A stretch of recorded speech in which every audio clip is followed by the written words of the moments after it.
Hello viewers, আসসালামু আলাইকুম। Short hand ক্লাসে আপনাদের স্বাগতম।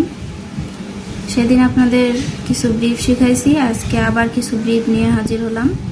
ব্রিফগুলো আপনাদের মুখস্থ করতে হবে, না হলে তো শর্ট হ্যান্ডে আগাতে পারবেন না। ব্রিফই তো মেইন। ব্রিফ একটু ভাঙানো, একটু ব্রিফ একটু ভাঙানো, এভাবেই ডিকটেশনটা করতে হয়। তো শুরু করি। বাজেটের ব্রিফ হচ্ছে বস। বাজেটের ব্রিফ হচ্ছে বস। এম এখানে দিবেন, এভাবে দিয়ে এম এভাবে দিবেন। পিএম এর জন্য পি দিয়ে এভাবে এম দিবেন। এই দুটো একটু ব্যতিক্রম, এটা মুখস্থ করতে হবে না, এভাবে দিলেই হবে।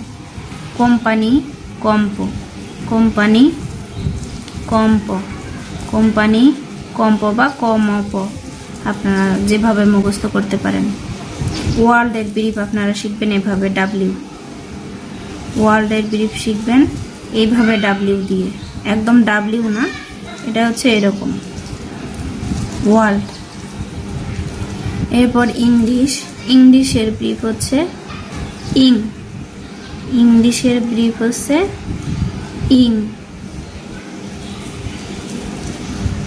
এরপর আসি ডিউরিং এর ব্রিফ হচ্ছে ডর দিয়ে ইং। ডর দিয়ে ইং, আইএনজি থাকলে ডট দিতে হয়। তো ডিউরিং এর ব্রিফ হচ্ছে ডরিং। ডিউরিং এর ব্রিফ হচ্ছে ডরিং। ইংলিশের ইং। প্রবলেমের পড়বেন প ম, প ম। অর্গানাইজ পড়বেন অর্গা। অর্গানাইজ পড়বেন অর্গা। অর্গানাইজ অর্গা। কোয়েশনের ব্রিফ পড়বেন কষ। কোয়েশনের পড়বেন কষ। নেভারের ব্রিফ পড়বেন নব। নেভারের ব্রিফ নব। এভাবে মুখস্থ করবেন, আমি যেভাবে বলতেছি এভাবে পড়বেন। ধন্যবাদ।